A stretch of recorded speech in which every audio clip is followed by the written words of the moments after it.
lo que está ligado a la corteza de un árbol. Un libro es un conjunto de hojas de papel o algún material semejante y se debe tener por lo menos, para que sea libro, 50 o más páginas. Si no tiene 50, entonces no es un libro sino un folleto. Aleluya. Miren, en el templo, bueno, desde la época del tabernáculo, recuérdense que el arca del pacto tipificaba la presencia de Dios, simbolizaba la presencia de Dios. En el arca habían tres elementos fundamentales, tres cosas que no se podían separar, que debían estar permanentemente dentro de ella. Lo primero era la vara de Aarón. La vara de Aarón simbolizaba el ministerio. ¿Se acuerdan de aquella vara que reverdeció? Pero que no solamente reverdeció, sino que floreció. Pero que no solamente floreció, sino que dio frutos. Pero que no solamente dio frutos, sino que los frutos eran maduros. Entonces, esa vara de Aarón debía estar permanentemente en el arca, simbolizando el ministerio que la familia de Aarón debería ejercer perpetuamente en Israel. El segundo elemento que debía haber en el arca era el libro de la ley. El libro de la ley, o sea, la palabra de Dios. No se debía sacar del arca la palabra de Dios, porque la palabra de Dios era el reglamento, era la ley fundamental para el pueblo. Y el tercer elemento que debía estar en el arca del pacto era el maná, o sea, el testimonio de que Dios había sustentado al pueblo por 40 años, que durante 40 años nunca les faltó alimento al pueblo de Israel. Aleluya. Y cito estos tres elementos porque uno de ellos es el libro de la ley, que no debía ser quitado de ahí, sino que debía estar ahí. ¿Con qué propósito? El libro de la ley estaba allí como testigo contra el pueblo. Oiga, el libro de la ley debía estar en el arca del pacto como testigo en contra del pueblo de Israel. El libro representaba la conmemoración del pacto de Jehová con su pueblo. El cántico profético anunciaba lo que ellos eran. ¿Qué es lo que eran? Un pueblo rebelde y contradictor, inclinado al mal. Pero el seguir las palabras del libro les iba a preservar, pues les iba a recordar su tendencia a andar en un camino diferente al de Dios. Tenemos nosotros el libro en la mano. La Biblia es una bendición para nosotros, pero también la Biblia es un espejo en el que nosotros debemos mirarnos cada día, y ella es testigo si nosotros guardamos o no los preceptos que en ella están escritos. Aleluya. Ahora, ¿por qué razón el libro apareció y por qué desapareció? O sea, ¿por qué el libro de repente desaparece del escenario allá en Judá y por años nadie leyó el libro? ¿Y por qué razón de repente aparece? La primera razón es que se cree que la apostasía de Acaz, el papá de Ezequías, quien fue un rey corrupto que prostituyó el templo, introduciendo ídolos dentro de él, e hizo que se movilizaran algunas cosas dentro del templo. Esto produjo obviamente la pérdida del libro. En la iglesia de hoy podemos movilizar el piano, podemos movilizar la batería, podemos movilizar la silla, podríamos cambiar el escenario y en vez de estar hacia lo largo estaríamos hacia lo ancho. Podríamos hacer cualquier cosa, pero nunca movilizar la palabra de Dios. El dicho de Dios, lo que Dios ha plasmado en este libro, no se puede vulnerar bajo ninguna circunstancia. Oiga, se puede cambiar todo Todo se puede cambiar, pero menos la palabra de Dios. Porque la palabra de Dios permanece para siempre. Aleluya. Otra razón por la que se pudo haber perdido el libro fue por los pecados de Manasés. Que aunque Manasés se arrepintió de la maldad que hizo, Israel no tuvo en toda su historia un hombre más malo que él. El rey más malo, el rey que marcó la diferencia en Israel fue Manasés. Entonces, es probable que en esa época, en la época de Manasés, se introdujeron una enorme cantidad de ídolos en el territorio. Aparte de eso, se derramó sangre e iniquidad. Aleluya. La tercera razón por la que el libro se perdió pudo haber sido en el tiempo de Amón, otro rey perverso y posible responsable de la pérdida de este libro. Ahora, ¿de qué libro estamos hablando? Estamos hablando del libro de la ley, porque para ese entonces no teníamos ni siquiera el Antiguo Testamento completo, sino solamente el Pentateuco. O sea, los primeros 5 libros de la Biblia debían permanecer en el arca. Aleluya. Ahora, ¿cuál debía ser la ubicación exacta del libro? Dijimos ahorita que debía estar ¿dónde? En el arca del pacto, en el arca del testimonio debía estar. Hermano, la Biblia, la palabra de Dios, no fue dada a los imperios, no fue dada a los gobiernos, no fue dada a los diputados, ni a los senadores. La palabra de Dios fue dada a la iglesia del Señor. Aleluya. ¿Y dónde debe estar ese libro hoy?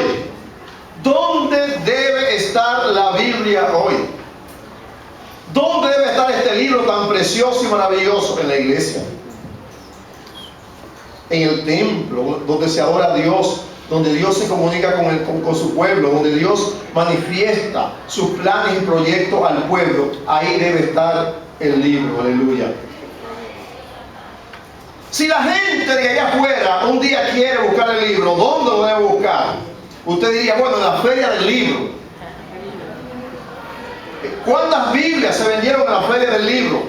¿Cuántas Biblias se venden en La Sirena, por ejemplo? ¿Cuántas Biblias se venden en los multicentros u otros negocios que expanden Biblia? Sin embargo, el libro no es en la feria del libro, no es en La Sirena, no es en Sociedad Bíblica, es en la iglesia donde debe estar. Aleluya. Porque si usted va a la feria del libro o va a un multicentro a comprar el libro, usted va a comprar un libro físico, pero allí no le dan una explicación, porque quienes venden Biblias en los negocios, lo que les interesa es sacar el dinero. Pero en la iglesia lo importante no es sacar dinero, el dinero no importa aquí, lo que importa es que la palabra de Dios sea predicada tal como es. Aleluya. Por eso no son los multicentros, ni es Sociedad Bíblica, ni los negocios de las imprentas que hacen Biblia la encargada de proclamar la palabra. Somos nosotros los que creemos en Cristo. Aleluya.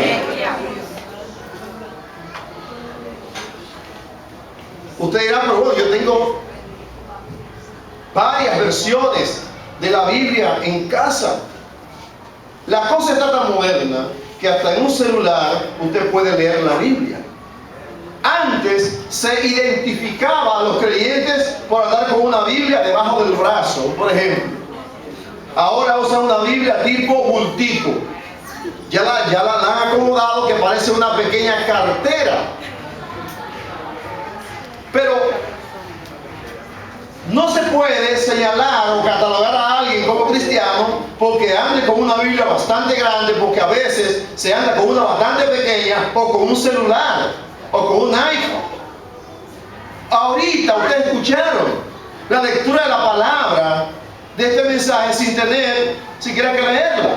Lo que quisieron la leyeron y lo que no la escucharon, porque hay cientos de formas ahora de usted escuchar, de leer la palabra de Dios. Inclusive hay versiones de la Biblia hasta para personas no videntes.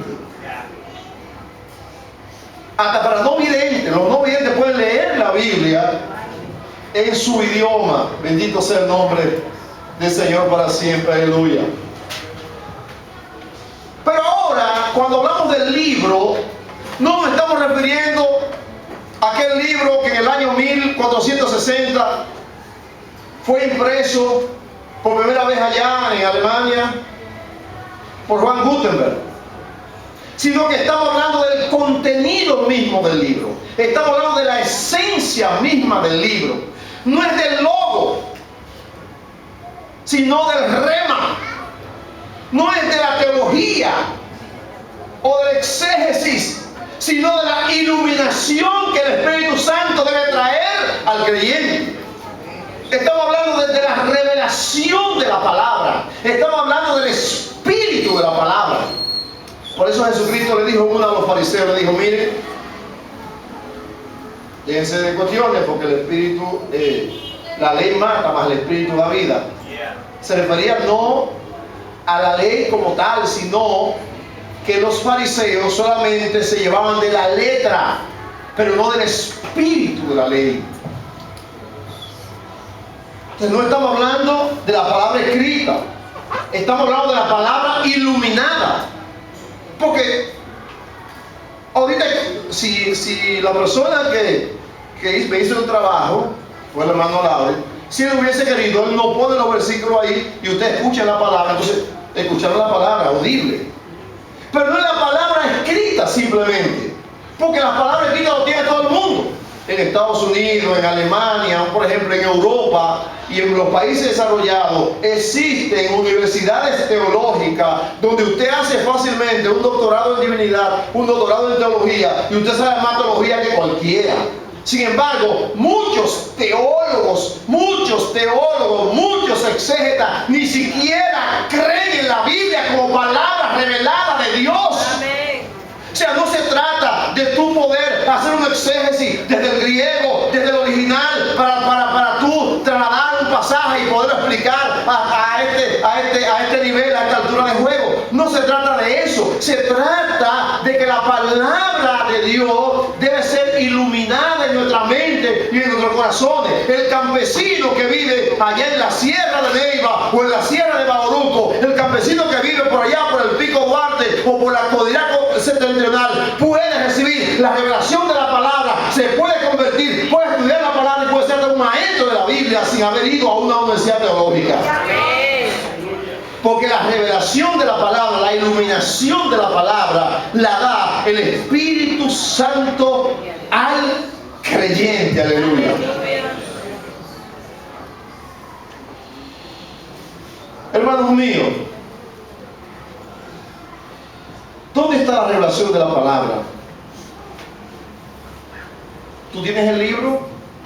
Levanten lo que tienen la Biblia, levanten la Biblia, lo que tienen Biblia. El 90% de los que están aquí tienen Biblia. Aleluya. Ahora, hay gente que la tiene, pero no la lee.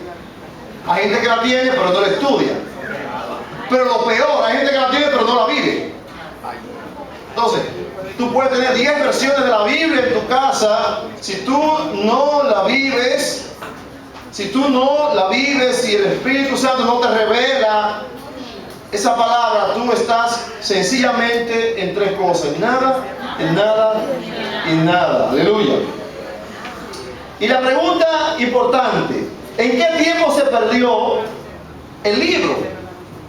Estamos hablando del libro de la ley que se perdió allá en la época de los reyes de Judá y de Israel.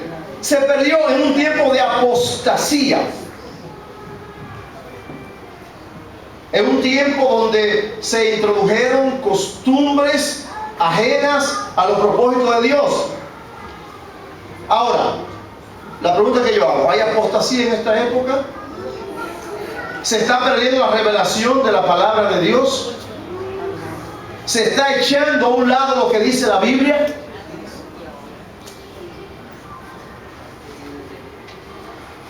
Ahora, ¿sabe cómo se pierde el libro?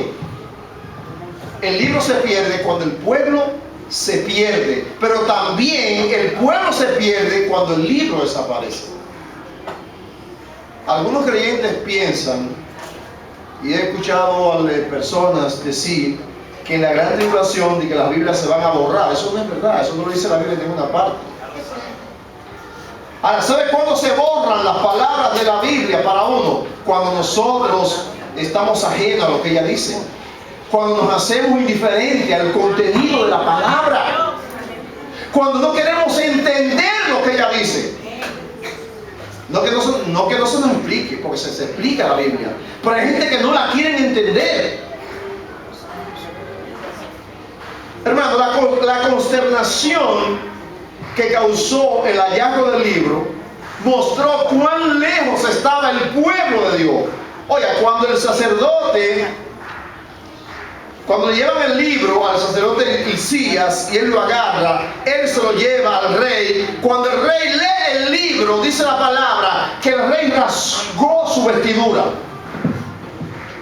O sea, en la época en que ocurrió esto, en la época antigua, en Israel, no se usaban camisas con botones como estas, sino eran mantos sin botones de una sola costura o de dos costuras. Entonces, rasgar la vestidura era agarrarse por acá y romperse la ropa. Eso era una especie de indignación por algo incorrecto que se estaba haciendo. Entonces el rey se rasgó la vestidura porque se dio cuenta cuán lejos estaba él y el pueblo de los propósitos divinos, cuánto ellos habían pisoteado los mandamientos de Dios. Aleluya. Hermano, no es tener la Biblia,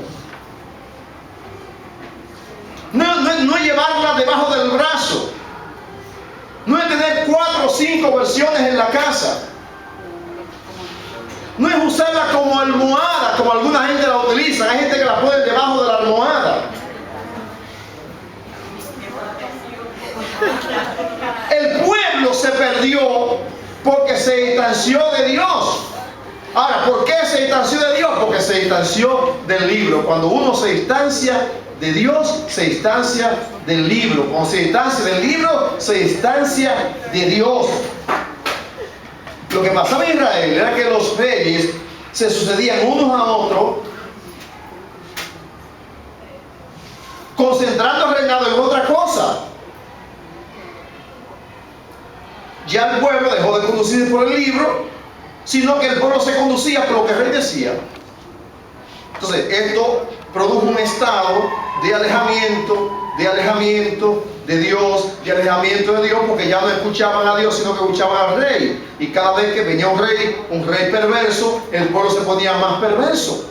Hermano, tenemos que estar claro, no debemos dejarnos conducir por lo que diga alguien. Tenemos que dejarnos conducir por lo que dice Dios en su palabra. Es lo que dice la Biblia, lo que vale. Si yo me distancio de lo que dice la Biblia, usted tiene que distanciarse de mí. Si yo predico algo que está fuera de los preceptos de Dios, usted tiene el derecho de llamarme la atención a mí y decirme, usted está predicando algo equivocado. Yo no puedo torcer la Biblia ni siquiera por conveniencias personales. Yo no puedo torcer la Biblia de que para enriquecerme. Yo no puedo torcer la Biblia para hacerme el gracioso. No vamos a torcer la Biblia ni siquiera para ganar gente. No. La Biblia es palabra infalible de Dios y el que se distancia de ella se distancia de Dios. Aleluya. Entonces los reyes hacían lo que ellos querían en el pueblo. Y no había nadie que tuviera visión de Dios porque no había un reglamento, no había un código. El código se había perdido, estaba extraviado y nadie se preocupaba por buscar la dirección divina. Aleluya. ¿Sabe qué le pasó al pueblo? Posiblemente lo que le pasó al pueblo de Israel fue que se cansaron del libro porque querían algo más novedoso. Se cansaron de la ley, de los preceptos que Dios estableció, de los ritos conforme al libro, por algo más llamativo, por algo más atrayente, por algo más novedoso, por algo que llame más la atención. Y debemos tener cuidado porque en esta época hay muchas cosas novedosas, muchas cosas que llaman la atención, muchas cosas que son muy lindas, pero están divorciadas del libro. ¡Aleluya! Hay quienes se han cansado de la Biblia ya. Por lo tanto, se cansaron de la adoración y quieren convertir la iglesia en un club, en una discoteca, para atraer a la gente. Luces, sonido, espectáculo, bailes, hasta en parejas. Bailes en parejas como cosa novedosa para atraer al pueblo. Cuando el creyente se aparta de Dios, cuando ya no tiene amor por el libro, entonces busca cosas secundarias. Es como la gente que anda por la calle vacía y sin propósito tiene que acudir a la marihuana, a la heroína y a la cocaína. Así le ha pasado a muchos creyentes que no han ido a la marihuana, a la cocaína y la heroína, pero han ido a las cosas vanas, porque ya no les satisface la palabra. Y tenga cuidado cuando a usted esto no le satisfazca, cuando la adoración no le satisfaga, cuando la oración no sea un medio importante para usted adorar, bendecir a Dios, buscar el rostro de Dios, tiene que revisarse. ¡Aleluya! Aleluya. Y no que estoy de acuerdo, ahí tenemos luces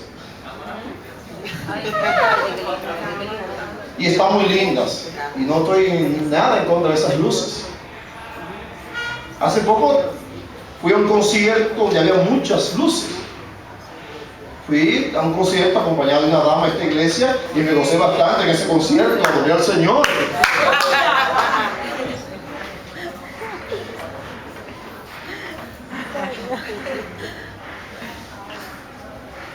Cuando se pierde el amor por el libro, se introducen elementos para tapar huecos, como bares cristianos, discotecas cristianas. Los cultos se convierten en relajo para atraer a la gente. La vanidad, hermanos, se ha metido en mucha gente.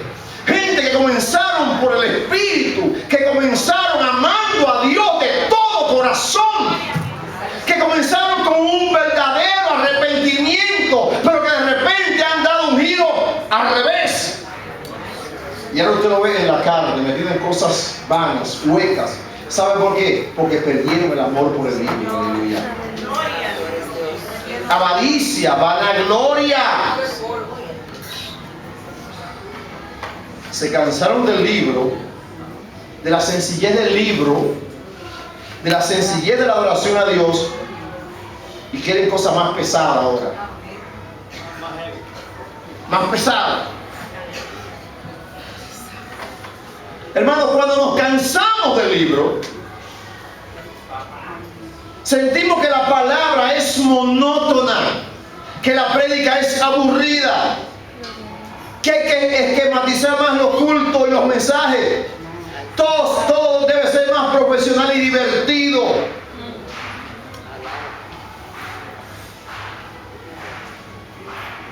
Ese mensaje así es largo, ese mensaje así es aburrido. Oye, pero esa hermana se canta los mismos coritos,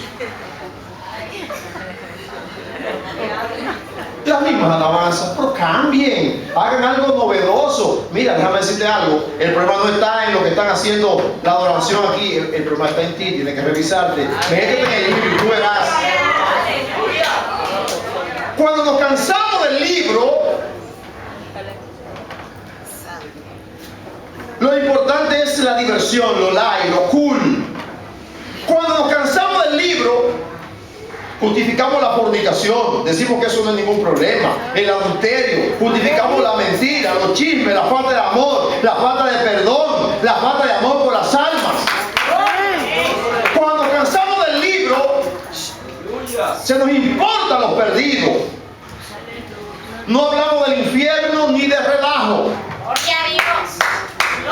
Porque el infierno es algo duro, es algo pesado.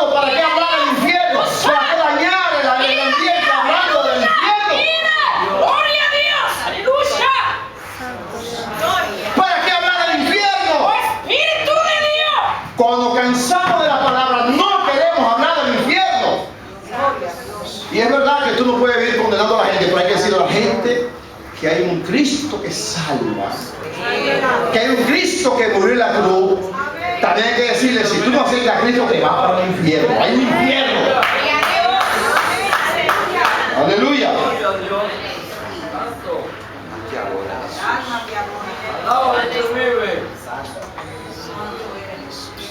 Cuando nos cansamos del libro, permitimos la apostasía, la idolatría. Construimos ídolos ajenos al propósito de Dios. Aleluya. Cuando nos cansamos del libro, hacemos vigilia, muchas vigilias, pero vigilias al cine, vigilia a los cumpleaños, vigilia al internet, vigilia al béisbol, vigilia al basquetbol y a otros deportes. Nos convertimos en la gente que más vigilamos, pero no a Dios.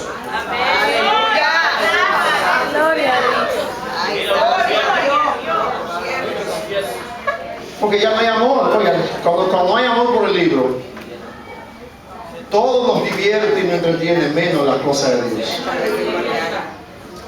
Aleluya.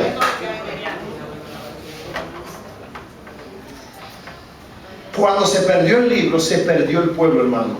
Pero cuando se encontró el libro, regresó de nuevo el pueblo a Dios. Aleluya. Gloria a Dios. No te canses del libro. No te canses de la palabra. La Biblia, ella misma dice que son vivas y eficaces, más cortantes que toda espada de dos filos. Corta para allá y corta para acá, mocha para todos lados. La Biblia, hermano, es nuestro testigo. La Biblia nos corrige. Hay que leerla y aplicarla, hay que leerla y aplicarla, leerla y aplicarla, no cambiarla, no cambiar lo que dice, porque hay gente que están tergiversando lo que dice la Biblia y lo están acomodando a su situación. Esto no se trata de yo acomodar lo que aquí dice a mi situación, no, Señor, yo tengo que enderezarme por lo que ella dice.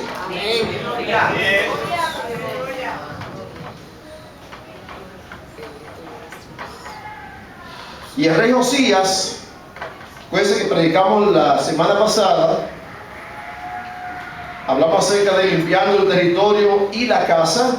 El rey Josías, después que limpió el territorio, limpió la casa, entonces mandó a reconstruir la casa de Jehová, que estaba en ruinas. Y estaba en ruinas porque los reyes que yo mencioné ahorita pervirtieron el culto de Jehová en la casa de Jehová, cambiaron las cosas que no se podían cambiar, movieron el arca del pacto, el libro se perdió, la vara se perdió, el maná se perdió, el pueblo se perdió.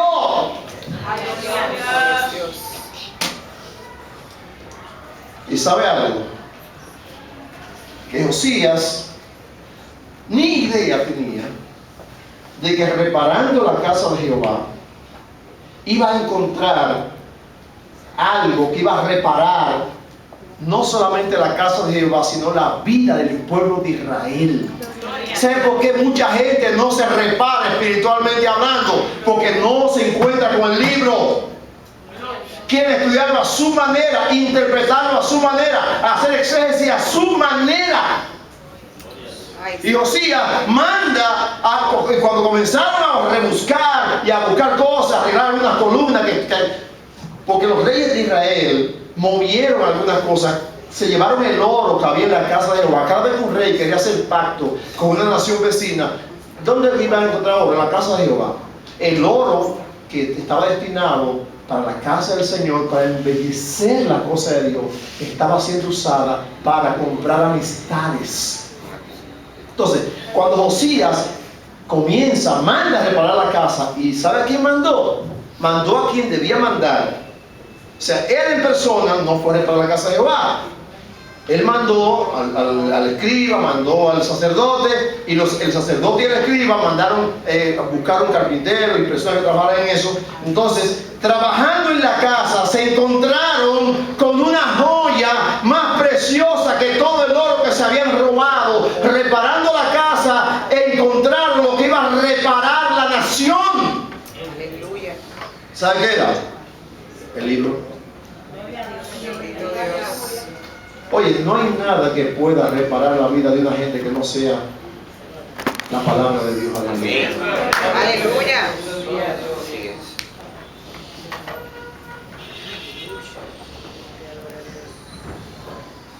Ahora, yo, como le dije la semana pasada, estoy de acuerdo y soy el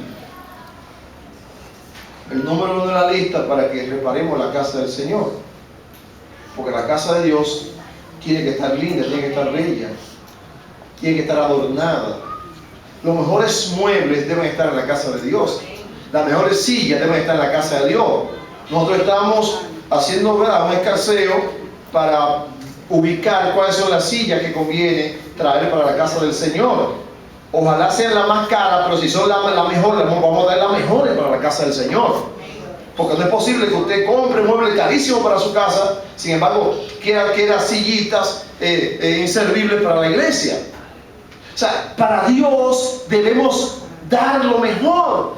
Debemos embellecer el templo de Jehová de manera tal que esto brille. Pero el brillo fundamental que Dios está buscando de nosotros no está solamente en los muebles, en los utensilios, en la música, en el piano, sino que el brillo principal está en la aplicación que nosotros demos del libro a nuestras vidas. Aleluya. Hace falta una reforma. Josías comenzó una reforma en el pueblo, pero no una reforma solamente de afuera, ni de lo exterior. La reforma fundamental que Josías instauró en el pueblo fue la reforma de los corazones que estaban desviados del propósito de Dios. Aleluya. Se comenzó a cambiar lo interno de la gente. Inclusive si usted lee, no tenemos mucho tiempo para esto, usted lo va a leer después al paso, la reforma que Josías introdujo en Judá fue una reforma obligatoria. Obligatoria. Si usted lee más luego, más hacia adelante del capítulo 34, van a notar que la orden fue contundente. O sea, no es que usted quiera o no lo quieran, no, porque miren, esto es opcional lo que va a pasar, el cambio es opcional. No. Aquí no hubo ni siquiera una urna para que el pueblo votara si quería o no quería la reforma. No, señor. Josías sabía que el pueblo estaba mal, que él estaba mal, que la nación estaba mal y había que cambiar. Aleluya. Gloria a Dios. Y es notable y llama la atención que tratando de reparar lo externo, o sea, la apariencia, se encuentra lo único que puede reparar lo interno, que es el libro. Aleluya.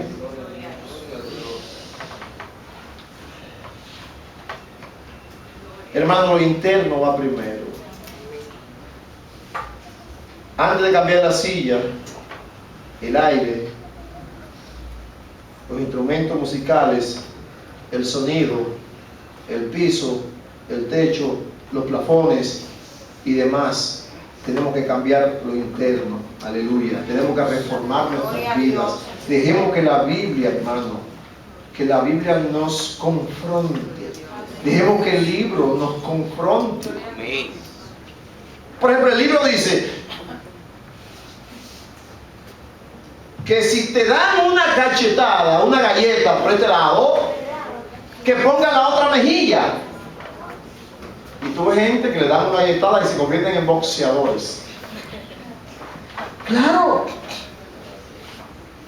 Hay gente que son más abogados que los abogados que están en el Palacio de Justicia. Hay gente que se defiende más que un gato boca arriba. Cuando la Biblia te dice que si te obligan a ir una milla, ve 2. La Biblia dice: al que te pide, dale. Dice la Biblia, pero bueno, esta dice. Ella dice que si tu ojo te da ocasión de caer, sácatelo. No que se lo saque, pero usted sabe lo que tiene que hacer. Pero hay gente que tiene los ojos muy abiertos mirando lo que lo hace caer. Miren, la Biblia es un libro poderoso. Este libro te dice que ame a tu padre y a tu madre y que lo respete y que te irá bien si lo hace, que lo obedezca. Pero ¿qué pasa cuando llegamos ahí? Ponemos un asterisco. Este libro te dice a ti que ames a tu hermano y hasta tu enemigo lo ames. Dice este libro que yo tengo aquí en la mano, no sé lo que usted tiene. Aleluya. Este libro dice que estamos viviendo en días malos y peligrosos y hay que orar y buscar más al Señor. Este libro dice que uno tiene que estar congregados en la iglesia como para poder mantenerse firme. Este libro dice que hay que respetar y obedecer las autoridades. Lo dice el mío. No sé qué dice el suyo. Aleluya. Este libro dice: amarás al Señor tu Dios con todo tu corazón, con toda tu alma y con toda tu mente. Y también dice: amarás a tu prójimo como a ti mismo. Aleluya. Fíjense que en la época de Jesús, ahí venían los intérpretes de la ley a hacer su exégesis, su análisis, su mega exégesis. Y en una ocasión los discípulos de Jesús llegaron a un sitio con una hambre, ya tú sabes, y comenzaron a comer con las manos sucias. Y llegaron una vez los fariseos: Señor, mira, tu discípulo comiendo con las manos sucias. Y es verdad que uno debe lavarse las manos antes de comer.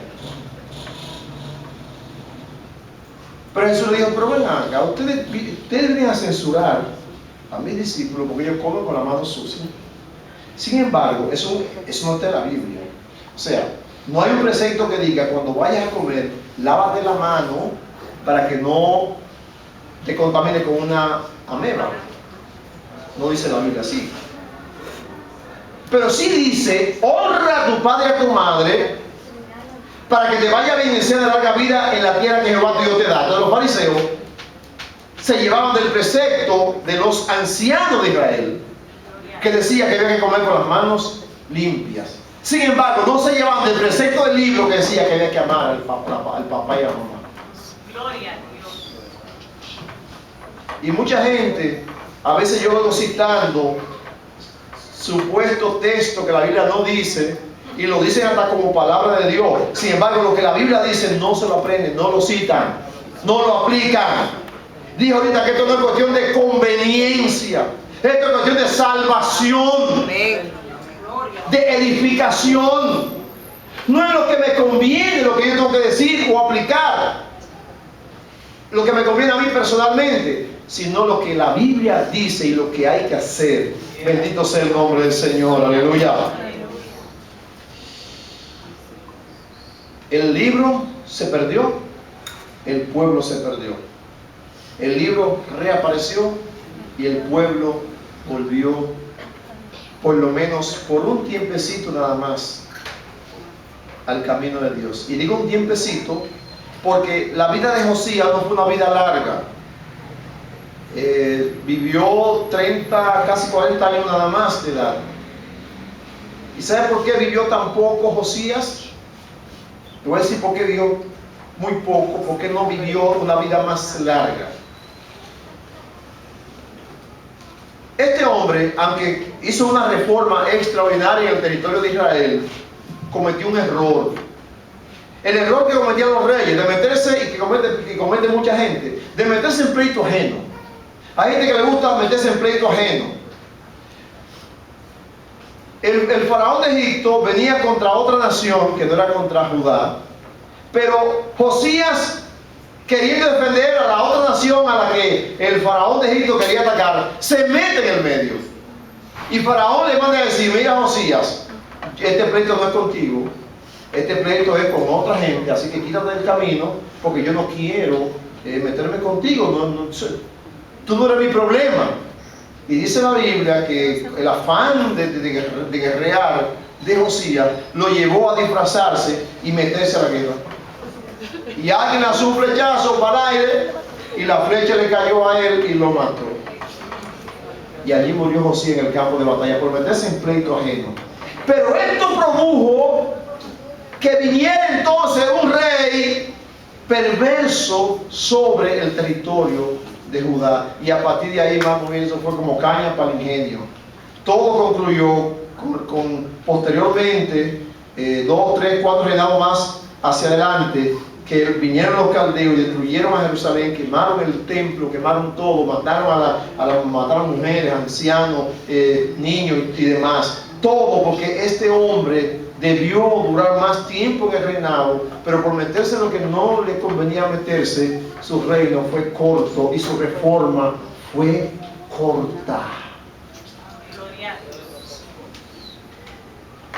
O sea, si Josías dura 50, 60, 70 años, el pueblo se mantiene ese tiempo buscando al Señor, leyendo el libro, celebrando la Pascua, adorando a Dios y cumpliendo con los preceptos. Pero como su reinado fue muy corto, vino otro que destruyó todo, introdujo los ídolos y la nación volvió todavía al delicadero. Aleluya. No podemos perder de vista el libro, hermano. Pero no el libro físico. No podemos perder de vista la revelación que Dios tiene para nosotros. Entendamos el libro. Entendamos, vamos a analizar el libro, hermano.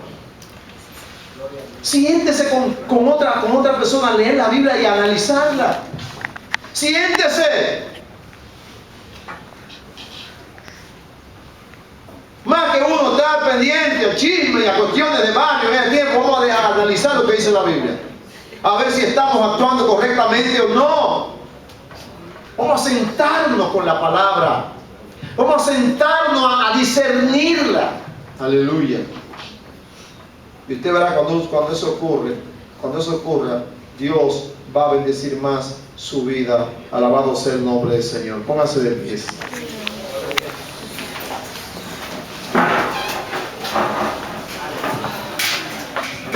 Recuérdese que lo interno va primero. Recuerde que antes de cambiar las sillas, el aire, los utensilios del templo, y digo esto porque no voy a decir que la columna, el oro, y estoy hablando de cosas reales, debemos cambiar nosotros, debemos hacer una reforma a lo interno, alabado sea el nombre del Señor. Dice el salmista: lámpara es a mis pies tu palabra y lumbrera a mi camino. Aleluya. Aleluya. No dejes, hermano, que cosas superficiales los desvíen del libro. No dejes que lo que está de moda ahora cambie la perspectiva de Dios. La moda no es lo importante, lo cool no es lo importante, las luces no son lo importante, el entretenimiento no es lo importante es el libro. Aleluya. Bendito sea el nombre de Jesús.